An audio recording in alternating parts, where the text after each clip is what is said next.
अगली खबर महाराष्ट्र के छत्रपति संभाजी नगर से आ रही, जहां नीट परीक्षा में कथित अनियमितताओं और परीक्षा रद्द होने की पृष्ठभूमि में national students union of India द्वारा आज क्रांति चौक पर उग्र प्रदर्शन किया गया। इस दौरान छात्र कांग्रेस के कार्यकर्ताओं ने शासन के कामकाज का विरोध करते हुए जमकर नारेबाजी की।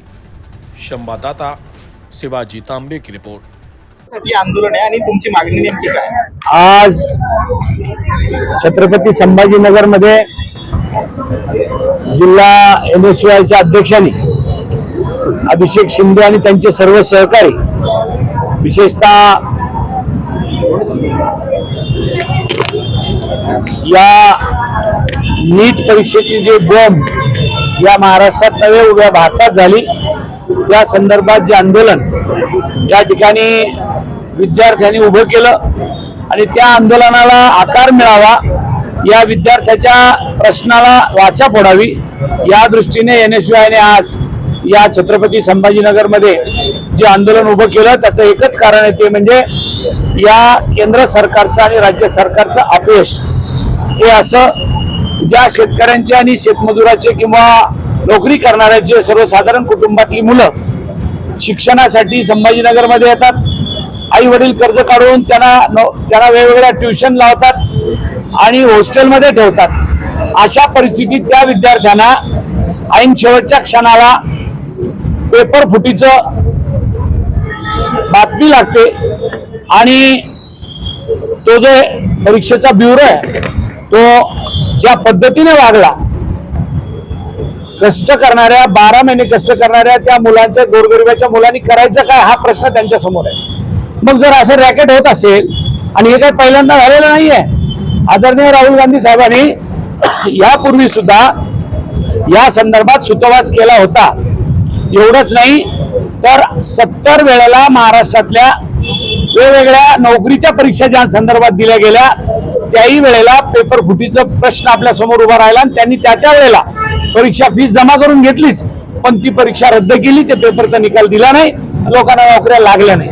त्याच धर्तीवर आज नीटच्या परीक्षेचा सुद्धा हाच भाग आज या ठिकाणी या देशभरात निर्माण झाला आहे। काय करायचं या मुलांनी?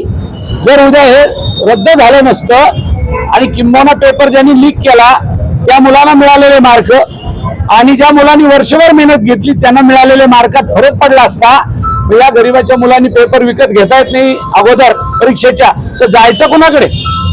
ट्युशन लावायच्या, अकॅडमी मध्ये जायचं, 12 महिने प्रयत्न करायचे, रात्रंदिवस मेहनत घ्यायची आणि मेहनत घेऊन परीक्षेला सामोरं जायचं, आणि ऐन वेळेवर असा प्रताप जर समोर येत असेल तर तो विद्यार्थ्यासाठी फार मोठा मनस्ताप आहे, नव्हे तर त्यांच्या पालकासाठी सुद्धा मोठा मनस्ताप आहे। आणि म्हणून केंद्रातल्या सरकारला आणि राज्यातल्या सरकारला त्यांच्या त्या दोन्ही खात्याच्या मंत्र्यांनी खऱ्या अर्थाने इथं राजीनामा दिला पाहिजे। पुण्याला शिक्षणाचं माहेरघर म्हणलं पण पुण्यातूनच हे रॅकेट पुण्याला शिक्षणाचं माहेरघर म्हणलं जायचं एकेकाळी, आता तिथं भ्रष्टाचाराचं माहेरघर झालेलं आहे, ही वस्तुस्थिती आहे। कारण तुम्ही बघा कोणत्याही परिस्थितीमध्ये पुण्याचं नाव सगळ्या ठिकाणी अग्रगण्य ठिकाणी घेतलं जातं। काय कारण आहे? या सरकारचा कुठल्याही प्रकारचा या यंत्रणेवर जो शासकीय दबाव, प्रशासकीय दबाव म्हणून लागतो तो त्यांच्यामध्ये राहिलेला नाही, आणि म्हणून खऱ्या अर्थाने हे दररोजचे प्रकरण आपल्याला समोर बाहेर पाहायला मिळतात। काँग्रेसची काय भूमिका आहे? सभागृहात काय बोलणार आहेत का? निश्चितच येणाऱ्या कालखंडामध्ये पत्रव्यवहार तर आम्ही सरकारशी करूच, पण त्याच्याबरोबरच जे जून जुलैमध्ये अधिवेशन लागेल त्या अधिवेशनामध्ये आम्ही या तारांकित प्रश्नामध्ये प्रश्न उभे करू आणि सरकारला जाब विचारू की या पेपर फुटी झाली कशी, आणि झाली असेल तर दोषी कोण आणि त्याच्यावर तुम्ही काय कारवाई केली। काय तुमची मागणी आहे? कारण आता जो 2026 चा नीटचा पेपर झाला तो नीटच्या एक्झामच्या 1 महिन्या आधीच फुटला होता। तो टेलिग्रामवर इकडे तिकडे सगळे सोशल मीडिया साईट्सवर जशाचा तसा पेपर नीटला आला होता, तो पूर्ण फिरत होता, आणि जे लोक खरंच, जे आमच्यासारखे स्टुडंट जे खरंच मेहनत करत आहेत त्या लोकांसोबत खूप मोठा हे धोका झाला आहे। कारण पेपर फुटणे ही चांगली गोष्ट नाही आहे, आणि नीटचा पेपर म्हणजे हा पूर्ण भारतात घेतला जातो डॉक्टर बनण्यासाठी, आणि जर का डॉक्टर बनण्यासाठी जर का हे सगळे घोळ होत असतील तर मग आपल्या देशाला कसे डॉक्टर भेटणार आहेत? जे लोक खरंच मेहनत करतायत त्यांच्यासोबत खूप मोठा हा धोका झाला आहे, आणि हे नीटचे पेपर फुटणं हे बंदच व्हायला पाहिजे। नीटचा पेपर फुटला तर विद्यार्थ्यांच्या मानसिकतेवर काय परिणाम झालाय? जे लोक खरंच मेहनत करत होते, ते लोक ज्यांना खरंच मार्क येत होते, त्या लोकांचा पूर्ण मानसिक स्थितीवर खूप जास्त परिणाम झाला आहे. कारण त्यांनी मेहनत करून पण त्यांचा GMC मध्ये नंबर नाही लागला, कारण पेपर फुटला म्हणून. आणि ज्या लोकांनी मेहनत पण नाही केली आणि न अभ्यास करता ज्यांना 720 out of 720 मार्क्स येत आहेत त्यांना GMC भेटेल. त्यांनी मेहनत पण नाही केली आणि ज्या लोकांनी मेहनत केली त्यांना नाही भेटणार. त्यामुळे स्टुडंट्सच्या मानसिक स्थितीवर खूप परिणाम होतो त्याचा. तुझं नाव काय? शारीना खान. कशासाठी तुम्ही आंदोलन करताय आणि काय मागणी आहे तुमची? आमची मागणी फक्त एवढीच आहे की जे पेपर लीक झालेलं आहे आणि जे आता तुम्ही म्हणजे ज्या पोरांना मेहनत करून चांगले मार्क भेटलेले त्यांना तुम्ही न्याय द्या. म्हणजे त्यांची काही चुकीच नसताना पेपर कॅन्सल केले, ज्यांनी पेपर विकत घेऊन हे सगळं केलेले त्यांच्यावर म्हणजे चांगलं ते वापस विकत घेऊ शकते. त्याच्यावर काहीतरी चांगलं काहीतरी करा तुम्ही, असं फक्त एवढी मागणी आहे. तुझं नाव काय? आदित्य शिंदे. शिक्षक म्हणून आणि एज्युकेटर म्हणून आम्ही ह्या विद्यार्थ्यामध्येच असतो, पालकांमध्ये असतो आणि आम्हाला माहिती आहे किती हे विद्यार्थी मेहनत करतात आणि पालक किती परिश्रम करून त्यांना शिकवतात. आणि अचानक NTA एक दिवस येऊन प्रेस रिलीज करतो, तुमचा पेपर रद्द झालाय आणि पेपर लीक झाल्यामुळे या घटना घडत आहेत. तर यामध्ये कुठेतरी NTAचेच आतमधले अधिकारी सामील आहेत असं आम्हाला वाटतंय. त्याशिवाय हा पेपर बाहेर येणं शक्य नाहीये. आणि जे काही एक्झाम माफिया तयार झालेले आहेत भारतामध्ये, आणि मग जे मिडल क्लास आहेत, जे गरीब लोक आहेत, त्यांच्या मुलांनी डॉक्टर व्हायचंच नाही का फक्त पैशावाल्यांच्याच मुलांनी डॉक्टर झालं तर कसं होईल? आणि पुढं पूर्ण आणखीन हे जर असंच घडत राहिलं तर भारताचं आरोग्य धोक्यात येऊन जाईल.